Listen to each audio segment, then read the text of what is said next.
What's up, everybody? Once again, it is I, James, coming to you from the Nerdy Musings podcast studio. I am honored to be joined today by Mr. Stephan Franck. How you doing today, sir? I'm good, man. Thanks for having me. It's my Ah, pleasure. it's awesome. I know we had some little rescheduling and everything due to the wildfires and all of that. Yeah. How's life? Is it returned to some sense of normalcy for you now? Yeah, I mean, we were, lucky, we were evacuated for a few days, but our neighborhood remains safe, unlike so many other people, Yeah. friends and neighbors and, colleagues and stuff like that who it was just insane. Yeah, So, it was surreal just from what I saw. mhm, Pictures and videos and things just looked like something out of a apocalypse movie or something. totally, totally.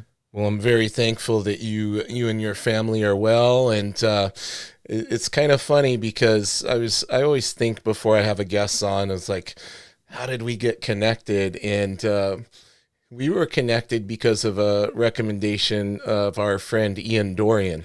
Oh, that's awesome. Yeah, so when I was talking to past guests, I always asked them, who are some people you would recommend I reach out to, and Hmm. you were on the list of names that Ian put out there. So, and by the way, Guy says hi as well. He Oh, was that's awesome. he heard you were coming on. He's, oh, make sure you say hi. I was talking to him the Yeah. other day. Yes. So it's kind of funny because I will admit I was not too familiar with your body of work. And then my wife and I were sitting and watching the newest season of What If, and it said directed by. And then I started to get a little nervous about having you on. That was Well, no really reason to be nervous. it That's was for sure. cool though. I'm like, oh Yeah. man, he's coming on the podcast. My wife's like, no way.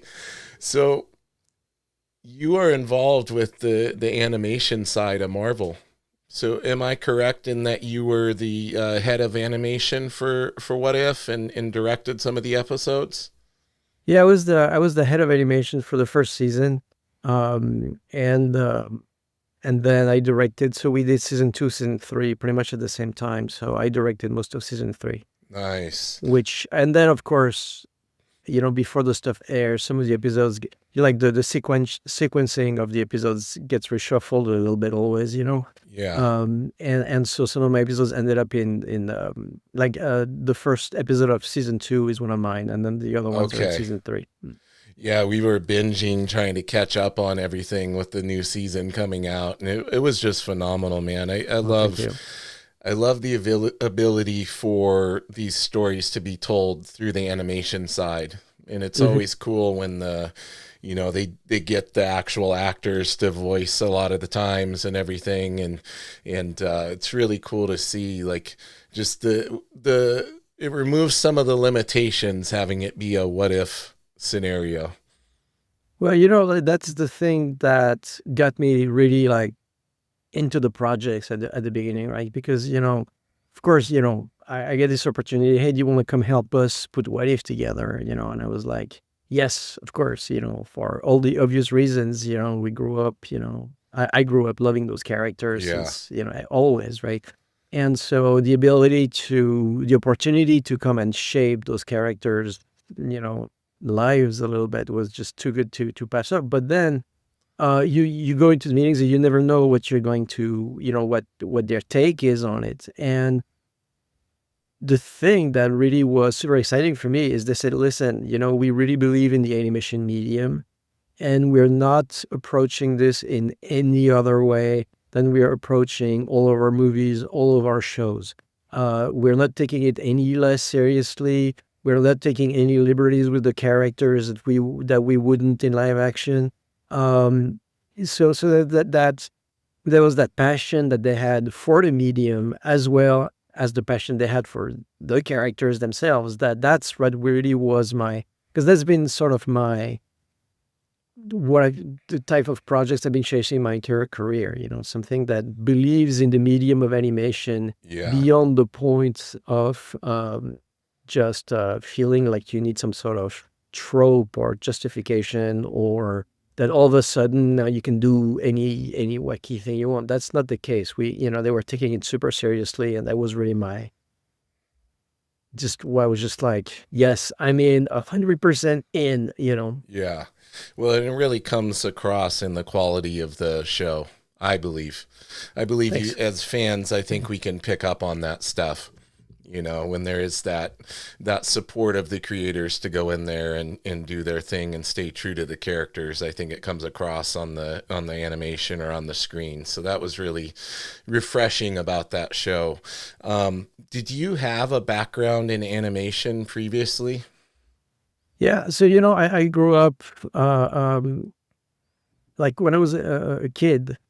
My parents had this store that was, bookstore, comic book store, newsstand, but also photo studio, and also they were selling, like Super 8. That was like in the mid 70s, when I Yeah. was in my single digit ages. And they had like Super 8, little films of the Disney movies, right? So I would read all the comics, the French ones, the American ones. I would read every magazine that my hand could, reach. And I would watch all those animated movies. And to me, it all kind of became one thing. There was no difference between writing, drawing, animated, comic. It's all of it was just one project. Yeah. And so that's what my career has been, on the animation side. And the thing that happened is that when I got into animation school, was when the movie Roger Rabbit came out. Who Framed Oh, Roger yeah. Rabbit? And that's a movie that transformed the industry, because before that movie, animation was literally a dying art form, right? And you know, but then all of a sudden it was the stuff of blockbusters, you know. And so a lot of opportunities arose, which took me. I grew up in France, then I worked in England, then I came here 30 years ago. And so there was a lot of work in animation and a lot of amazing opportunities. So that took me through, working for all the studios you can imagine, but also I got a chance to work on projects that really meant something to me, as I was saying earlier, in that quest of what do we do with the medium that is actually interesting. Like The Iron Giant, for instance, is a movie that I was a supervising animator on, and it's one that to this day people still love. And I think the Yeah. reason why they love it is because it is grounded in that there's none of that animation pageantry, if you know what I mean, Hmm. about it. It's just like when we were doing the animation, like Brad was always saying, like, don't animate anything that you wouldn't ask a live action actor to do. You know what I Yeah. mean? So I had this long career in animation, and about 15 years ago, I was like, hey, wait a minute. Remember, you also want to do comics. Yeah. And so I got back into comics, and started Dark Planet Comics, which is my publishing imprint. And then we got into a deal with Abrams, for Silver, stuff like that. And so I don't know how many books and thousands of pages later, that I've been able to do both, and really just to find balance in the Yeah. how similar and how different they are. Well, it sounds like you've always kind of seen it all as kind of one and the same. So that has to kind of give you some sort of freedom that maybe other people limit themselves in some aspects, because they do see it as being so different. I think it probably opens up your creativity in that regard. So that's really cool. So you've been around in animation in particular since way back, when it was done in more of the old fashioned ways, as we would Right. say. And That's right. now we look at something like What If in that style of animation, like what are the biggest differences? I know you see it the same in the regard of the art form, but when it comes to the technical aspects of it, there has to be something to the freedom it gives you with some of the new tools that are available. I have to imagine you can do things that would have taken, months to animate can be facilitated a little bit quicker, and it must give you a little more ability to do fantastical things that would have seemed, somewhat impossible 20, 30 years ago. Yeah, I mean, it's changed in many ways, right? Like, what is specifically on What If, I think what the real difference was is that the fact that we were doing the characters in CG, although they're rendered with a line look, so you get the appeal of a drawing.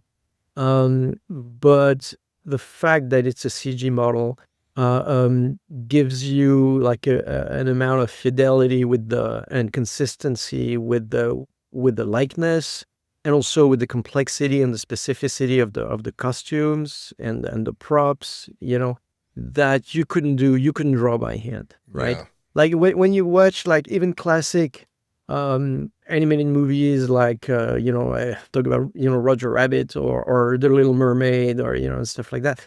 And if you really look at them frame by frame and you were to pull frames from one scene to the other, you would see that Ariel looks completely different. Proportions are different, Yeah. level of realism is not exactly consistent and stuff like that. And that's because I mean, just the draftsmanship's level from one scene to the other, the whatever, right? And so in those days when you were the limit was like what a team of how many animators can you put together who draw exactly the same way? I mean, it's like zero, right? Like, Yeah. But so it was close enough, but that you had to rely in those days on very heavy signature elements so that immediately you would identify the characters and get past the inconsistencies. Yeah. Like, talk about The Little Mermaid, right? Like once you see like the hair and the eggshell bra and whatever, it's Ariel, right? But really you look at the drawing, it's not that consistent. But when you get to a world that's as complex and as specific as like the MCU, you couldn't pull that off by hand, right? Like, or it would take forever, or it would be, but I think Yeah. basically you couldn't It'd realistically, be right? really hard to do that with a whole team of artists. Yeah, just because of, and so just to be clear, all the designs are still designed by hands, by real artists who draw, who create those designs and those characters, and real people who model them in CG. So it's like sculptors. There's nothing unartistic about it. It's all Yeah. extremely artistic and skilled.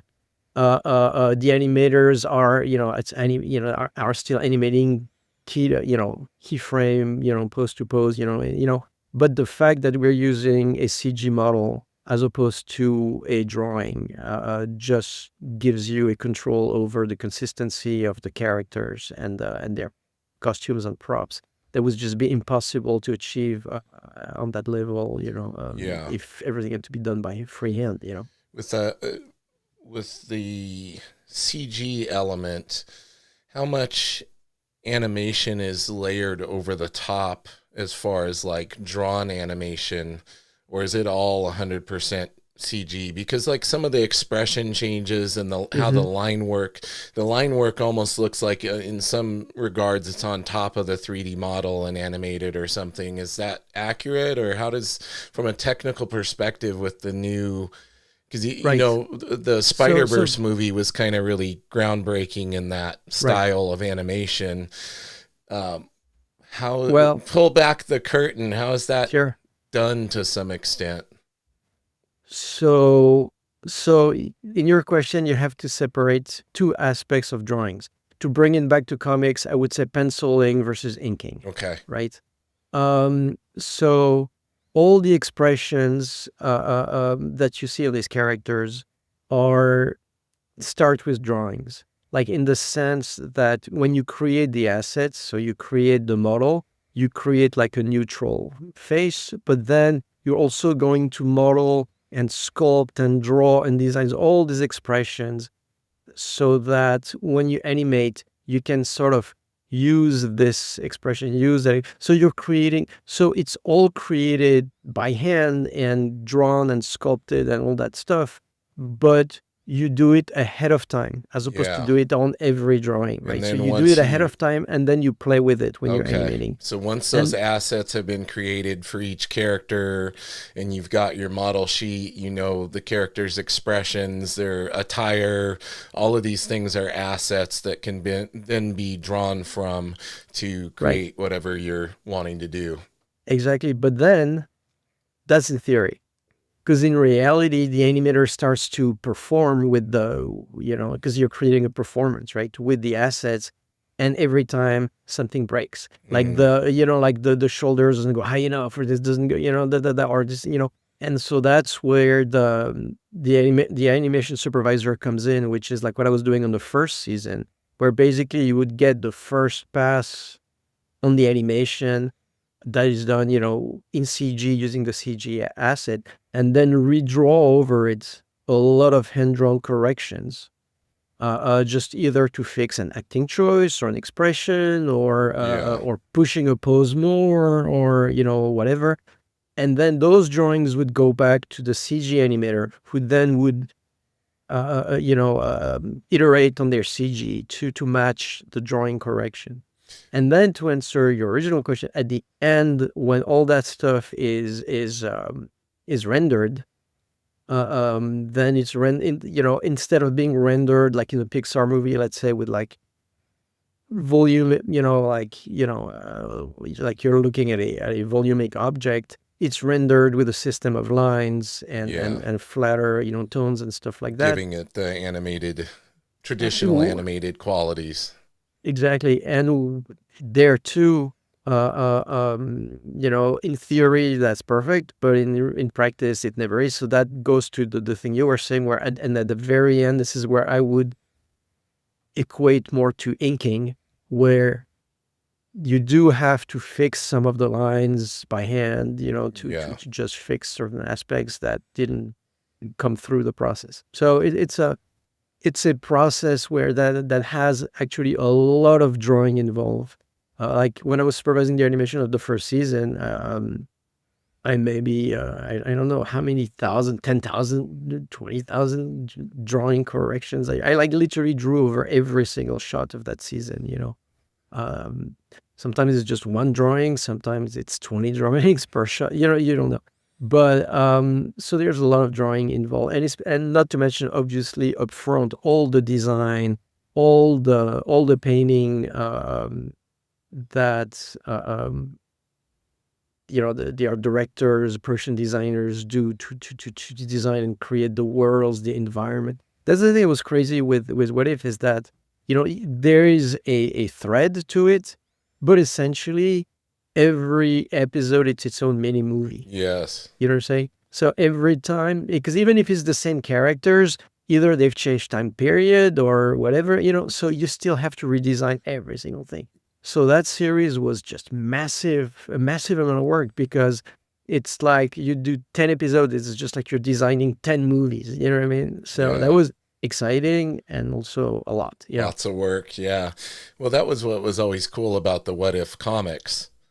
It Yeah. was just this separate adventure, and you have people show up, or you have a different origin for somebody, different version of the character. That was always what was so appealing about it, and it was cool Yeah. to see that that they stayed pretty true to that when it came to the animated series. So on the topic of comics, I wanted to kind of rewind a little bit and ask you said the love of animation started early on.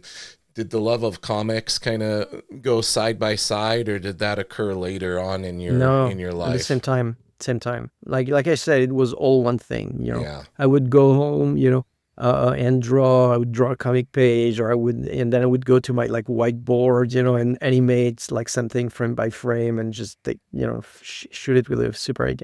Like the whole thing was just one project. And in fact, like when I was 13, I guess. I mean, when I look at my life, there was never a time, without thinking about it, even as a kid, there was never a time that I imagined myself like, oh, I'm going to be an astronaut, or I'm going to be, right? It was always, with like this unexamined sense that, yeah, this is what you know.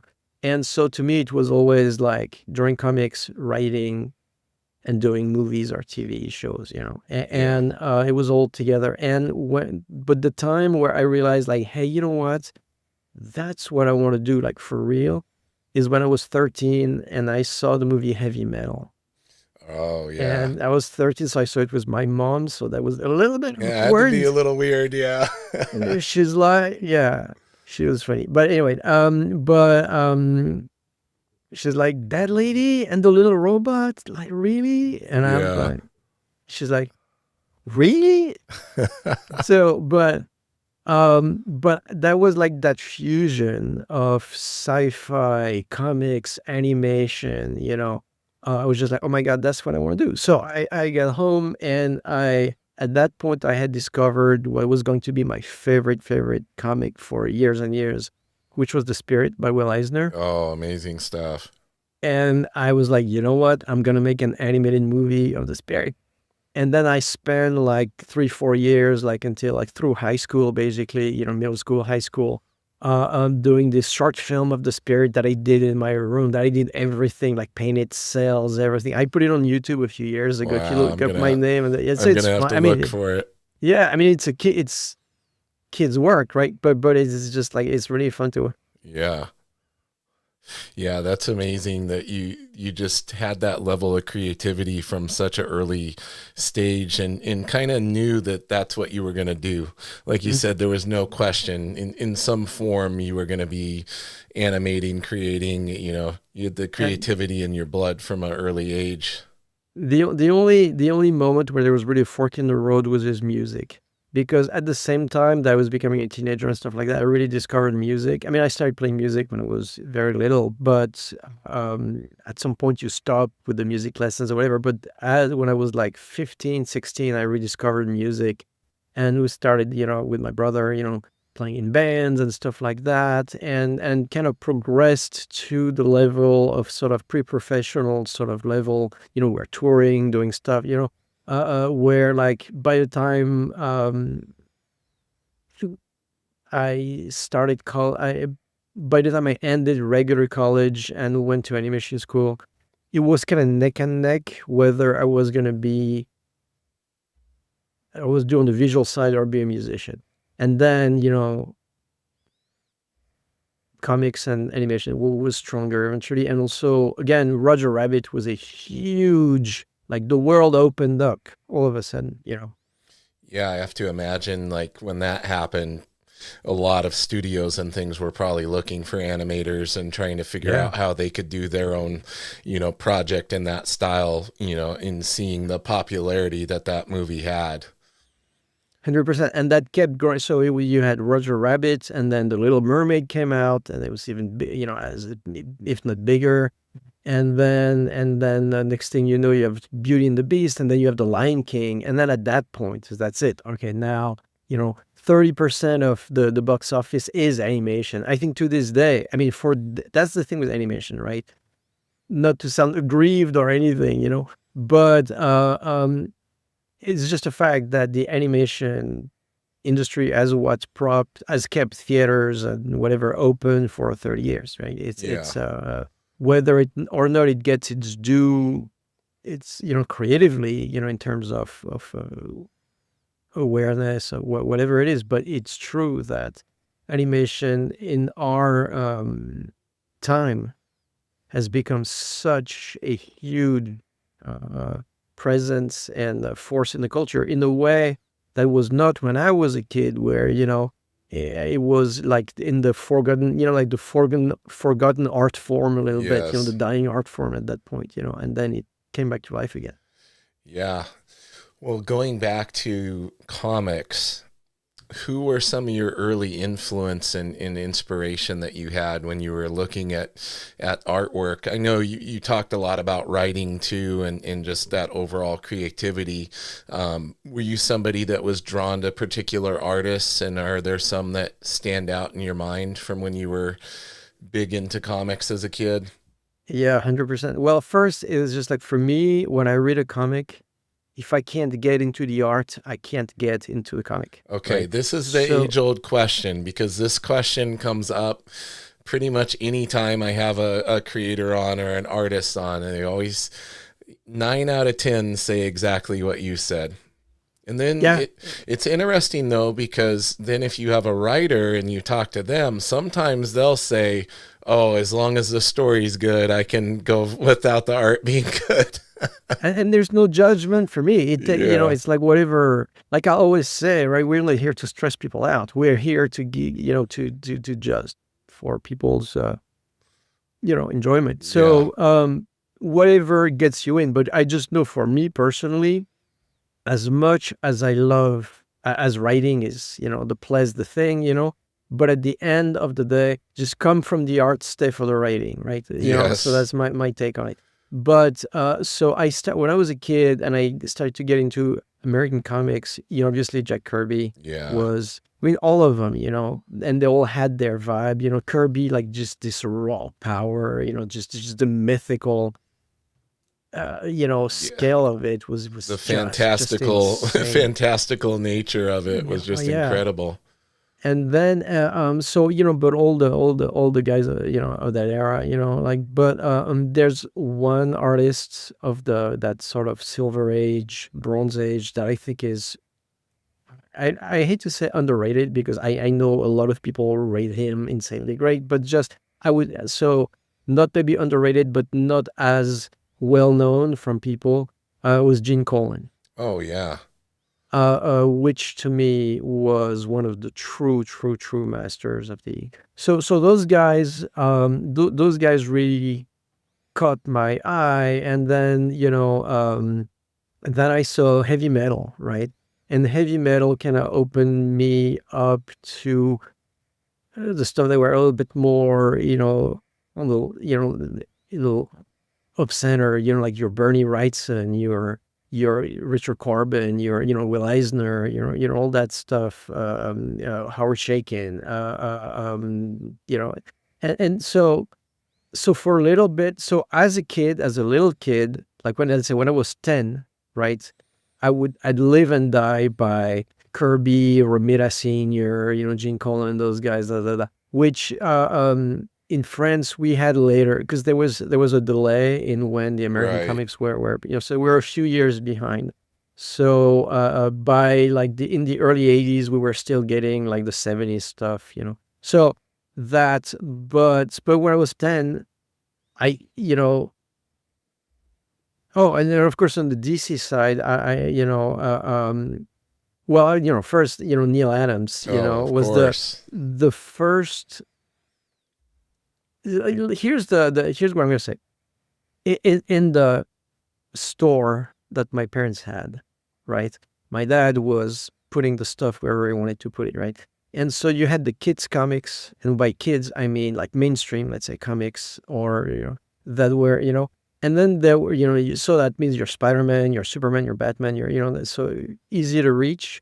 But then there's the stuff that was a little too risque Hmm. for that, and it would be your Deathlok, your Tomb of Dracula, and those were published in France in a smaller format, okay, almost manga size, Yeah. now you would say, in this pocket format.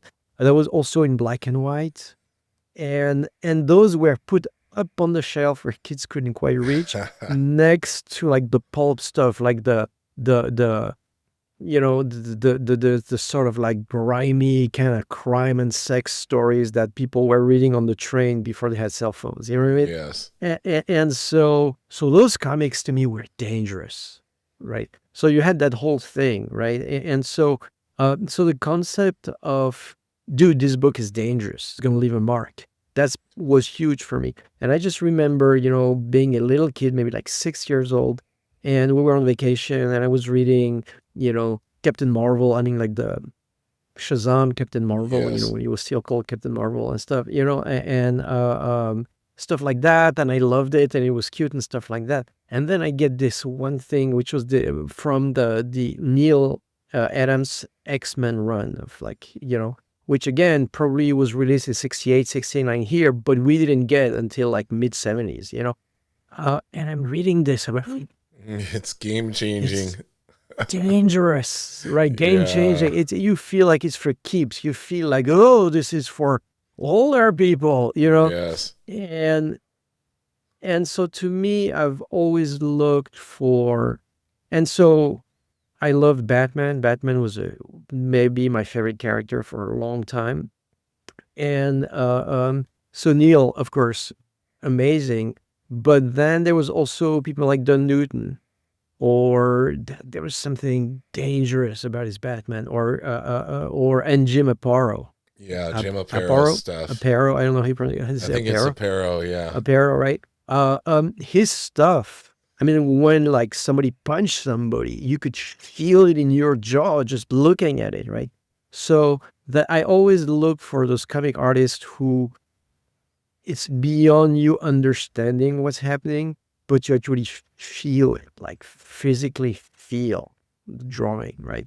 Which harkens back to animation, because in animation, which is closer to like a performing art almost than illustration, or is at least halfway between the two, what you're looking for in animation is capturing the exact energy of that moment, right? So you feel it. It's live, right? It's the illusion of life, to quote the Nine Old Men, right? Yeah, I Um, have the book, The Illusion of yeah, Life animation right. book back there. Yeah. So to me, when I looked in the early days, as people like Gene Colan or Jim Aparo or whatever, without knowing that phrase yet, but I feel like the illusion of life was in there, you know. Yeah. Definitely saw that in Neal's work too. The Superman Muhammad Ali has to be Oh one of my the God. best illustrated comics of all time to this Yeah, I day. agree. Just Mhm. insane. Yeah. Um, so staying on the topic of comics, I want to transition into talking about your creator-owned work that you've done. And as I was looking, you've done quite a bit now, and Yeah. like you mentioned earlier, publishing and everything. So tell me about that. When did that all kick off for you? Because you said, you know, it was kind of animation, and then you got back into the comic realm as far as your work. So how did that all develop? Well, I was at I was working at Sony Pictures at the time, and talking like 2011, 2012.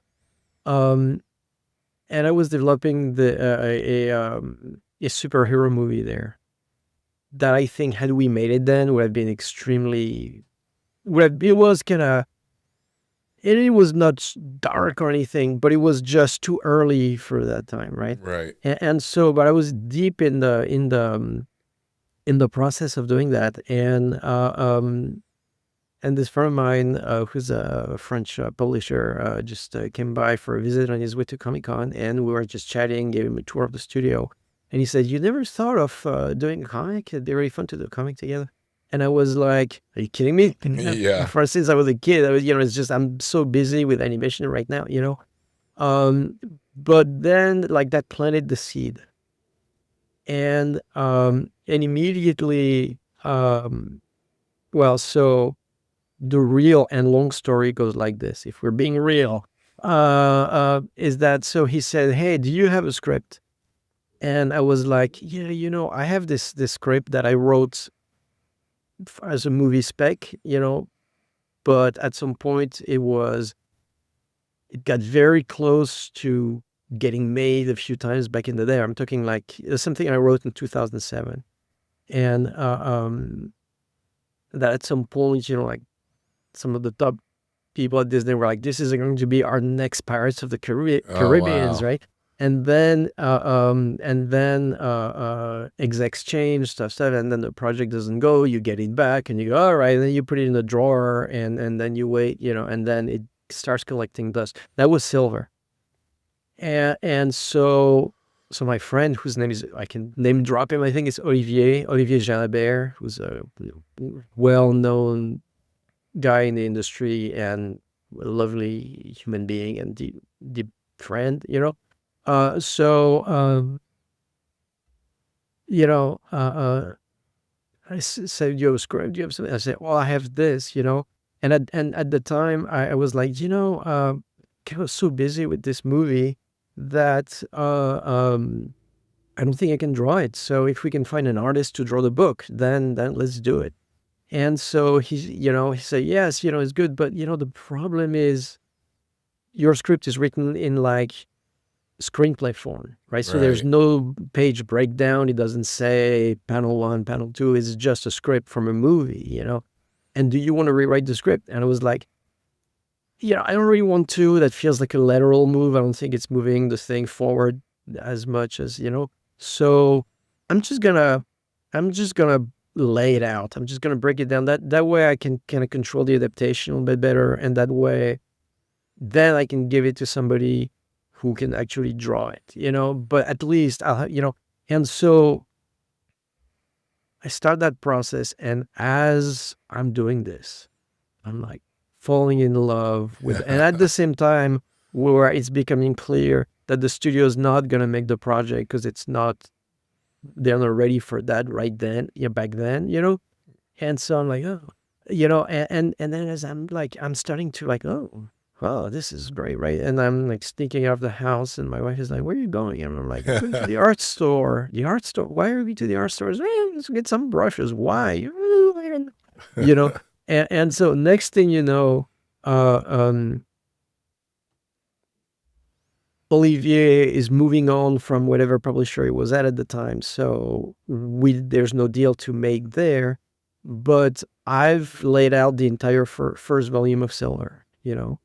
And I'm like, okay, I'm loving this. This is my life. Whatever, I need to do this, right? So I just like, okay, I'm doing this book. So I started, doing the finals, during the pages. Yeah. And then but without really thinking at all, what am I going to do when it's done, right? So I do one issue, two issue, um, and then as luck would have it, one of my friends was doing and that's 2013, we're talking now. And because at the same time, because I had moved on from the superhero thing and I was directing a Smurfs special for Sony at the time. So, and meanwhile, in the morning, at night, Yeah. I was doing I Sneaking was away on your starting in comic. Silver, right? Yeah, exactly. And so, but I really thought about forward, like, okay, what am I going to do when it's done, right? So, yeah, so my friend, says, hey, I'm doing this panel at Comic Con, so I have a badge for 4 days, 5 days, sales on Wednesday, so 5 days, but, you know, uh, uh, I'm just going to my panel, do on my badge. So I was like, yeah. So I go, and I'd been at Comic Con before, but hadn't been in like a few years. And in a few years, it had become huge. And I go like, oh my God, this is so huge. Why do I even bother? There's so much stuff. There's Mm, so much, like, dude, just go home, right? And then I was like, okay, so you're, forget it. Don't try anything. Don't lose, don't just forget this whole idea. But you're at Comic Con. You love comics. You have 4 days. Just have fun. Just find stuff you like and bring it home and you can read on the sofa, right? And so I go there and I start walking around. And it was, again, 2013. And the industry has changed a lot since then. And what is being offered now, which I think has never been, is strongest, like the work that's being produced these days is just amazing in my view. But in 2013, I walked around and I was like, this is cool, but nothing that I'm falling in love with. And then I realized, okay, if you're walking through Comic Con and you can't find stuff you really love, maybe other people are in the same position. So maybe there's room for you. exactly. So I started like scoping and see how do people do it and how do you do a booth? How do you do this and this? Then I came back home and was just like, dude, I can do this. Nice. And so we started doing conventions immediately, with the first floppies. By three of them, we had a trade. We did a Kickstarter, like it was a small one, but it worked. And starting doing conventions. And immediately, And so that was Comic-Con 13. We started immediately in the fall and did like maybe 10 conventions that year. And by the time Comic-Con 2014 was again, Dark Planet existed. We had a table. Diamond was publishing Silver. I was nominated for the Russ Manning. And we already had thousands of fans and sold Wow. thousands of books. And I was like, okay, this is, and boom. And I leaned into that. Honestly, at a time where I was getting a little bit bored with animation, and Dark Planet took off, and we started to do a huge amount of conventions, selling, and really, and the thing is that not only it was my love of comics, right, but also keep in mind I grew up in that store, and having the booth, it was like, oh my God, I'm back in my parents' stores. How Yeah. nice is it? And the thing with my parents' store is that it was, it was sort of a community center, a little bit. It was in a very blue collar area, and people of all kinds, would just come together, at the store to get their news, get their comics, get their cigarettes, get their Yep. bus fare, whatever. And it was a point of, and we talked to people, and I love being there and working the store, even as when I was 8 years old, and so I was just starting to fall in love with that process, and then people, but of course that would mean nothing if people didn't like the books, and people started to really like the books, and it became like the fan base grew completely organically from people finding us at conventions and then becoming fans and stuff like that. And yeah, and and it's over 10 years ago now, and That's we keep going. amazing. So it was like a snowball effect once you got over that initial trepidation by being like, I don't know if I should get into this. All Yeah. this is going on, and then all of a sudden there you are. You're the person at the booth that someone else might be looking and saying the same thing to themselves about their project that they have in the back of their mind. Which is has happened because a lot of people, because when you do this long enough, and again, we're in 20, what, so it's 11 years, 12 years now I've been doing this. And so I've seen kids grow, from year to year, because people come back every year, every time I've seen people go from aspiring artists to now professionals, award nominated professionals, when I was, giving them pointers on their work when they were 15 and stuff like that. So, That's so there's, amazing. I love it. Yeah, that has to be surreal for you. So 12 years now, in the more dedicated to the comic side and with your book Silver and everything. So fast forwarding to current times, what do you have that you're working on right now that you're able to talk about? Because I know whenever I have artists on or something, sometimes there's projects they Yeah. can't talk about that haven't been announced or anything. But what do you have currently that you're working on? There's a bunch of stuff that I just did in the last, since What If, that is not been announced for Yeah. big series and stuff. So I can't talk about that. What I can say is that on the comics side, uh, um, well, so in terms of comics, so there was Silver, was the original, the first series, which was a pretty massive undertaking because it's quite a saga, that which now we're publishing with through Abrams Comic Arts. There was other books, other series, but like the other long series that I'm doing is called Palomino, which is a neo-noir crime story that is super fun. It's like an LA neo-noir crime story, Nice. father-daughter detective story. He's this old school, hard-ass, hard-boiled kind of guy, and his teenage daughter is even more of a hard-ass than he is. The two of them together are really hilarious. The series is really great. It's Deep Valley. It's really fun. And so it's a 6 volume series, but 1 and 1, 2, 3 already have been out in the world, And 4 and 5, we're doing a Kickstarter for them starting mid-May. May 15 is when the Kickstarter Oh, starts. very cool. And then I'm working on 6. So 4 and 5 obviously are done, but 6 is also well underway. It's already all laid out and stuff. Um, that's I'm working very hard at completing the Palomino series. At the same time, we're also working at adapting it as an animated show. So I'm working on that Oh, as well awesome. as other animated projects that are I'm not gonna Secret. Yeah. too Um, early to tease. well, before we wrap things up, I had one more thing I wanted to ask you. I always find interesting, I'm drawn a lot of times to artists that have either had a background in animation or took animation as inspiration for how they develop their style of art. So, like for instance, J. Scott Campbell, Right. my buddy Ryan Stegman's the same way. He's like recommended to me gosh, it's been like 20 years now, but a long time ago. He's the one that had me get the Illusion of Oh Life yeah. book. And Mhm. James, you got to study animation. Even if you want to do comic art, you need to be studying this stuff. What do you find are some of the benefits to having the animation knowledge in that skill set? I would imagine one of them is what you said about being able to emphasize certain powerful moments and capture Right. that, So also, I would guess like the ability to move a camera virtually anywhere Right.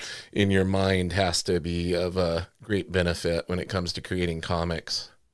So absolutely everything you said. So I think there's really two angles uh, um, that I think coming from animation, I'm bringing into the comics process for me.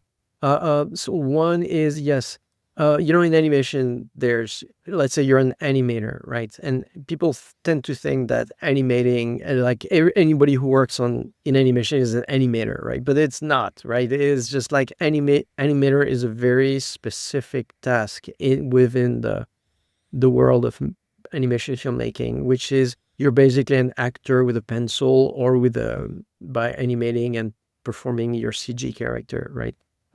Moving them like a little puppet, right? But one or the other, you're an actor, right?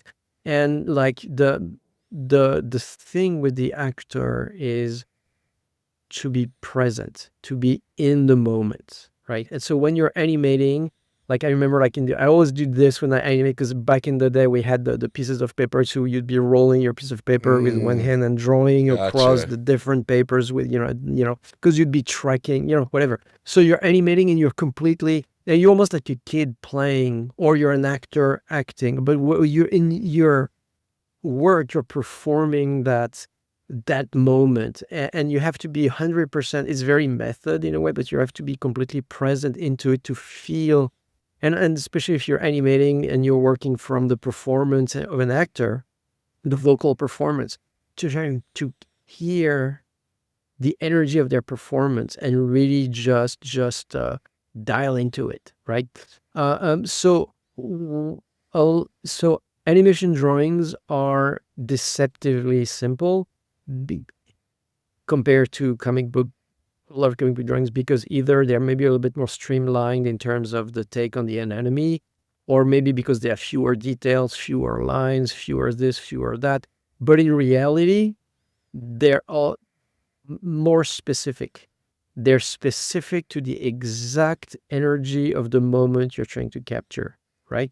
And how fast is this character running, is, like in a way you can't even describe with words. It's past saying, well, he's running. How fast? I don't know how fast. What do you want me to say? Give you, Have to be able to 7.5 mile per hour. express that in the drawing, right? Exactly. And when you see it, you feel it. And for your animation to be credible, for that performance to work, you have to be completely clued into that, cued into whatever word you want to use, into that, again, the energy of the moment. Yeah. So it does not have, so like the way often said is, because let's not forget, animation, an animated drawing is only on screen for either a 12th of a second or a 24th of a second, right? So that means two things. First thing it means is that it needs to read and work and have its impact on you in that amount of time. So that's how clear the drawing needs to be. Yeah. But also, what's even more important is not so much the drawing itself as the change from one drawing to the next, because that's what the eye is striking, is that change, is is the gap between the two drawings getting, from drawing to drawing, getting bigger as the scene progresses, or is it getting smaller? So are we speeding up or are we slowing down? You know, you know, so this is to say that what I try to do, and since the days of like the Bronze Age, Gene Colan and all those guys, right? There was a certain expectation that of a certain type of inking that made a comic book drawing a comic book drawing. That has changed a lot. I mean, you're talking about people like J. Scott Campbell, for instance, Yeah. who comes from animation, and so and in plus people, there's manga, there's anime and stuff like that. So there's been like an acceptance of a more streamlined look for the drawings already. But so this is a long thing just to say that when I'm drawing a panel on a page, it's the same sort of, I'm trying to be in it the same way that I am when I'm trying to capture, let's say, an animated performance to trying to match when an actor just delivered, Yeah. And so it may look simpler than, a certain style of comic, but at the same time, it's also more specific, and it's actually, so there's that. So what it does is that people read the book and they go like, oh, I feel like I know these people. Yeah. Because they're not just this really well-drawn sort of mannequins that are just occupy the space and say the line, right? They're really, every line in the drawing has that energy of the moment that the character's supposed to be in. Well, it's the acting that you referred to. Right. It's coming across in the comic work as well. The other thing, and the other side of it, is more like on the filmmaking. So if you leave alone just animating itself, but you look more at the fact that animation is filmed entertainment, right? So it's film language, and film language is extremely clear, right? Like, for instance, when I'm on a plane, I don't like, sometimes it's a long flight, so I put on a movie, but I don't like putting the earphones in because with the noise of the engine and stuff like that, right? It's annoying, it's painful, it's not, you're enjoying. So sometimes I watch movies on planes with no sound. I just watch the movie like silent. And when you watch any Hollywood movie silently, you realize how clear it is. Yeah. That you would be hard pressed to find a movie, even a drama, that you can't just watch without sound and understand exactly what's going on. Right? It's the storytelling, right? Like it's storytelling. I remember for comics, that was a recommendation for people trying to put their samples together. They would say, like, you should be able to hand your sequential page to somebody and they should know what's going on without there being any dialogue or captions.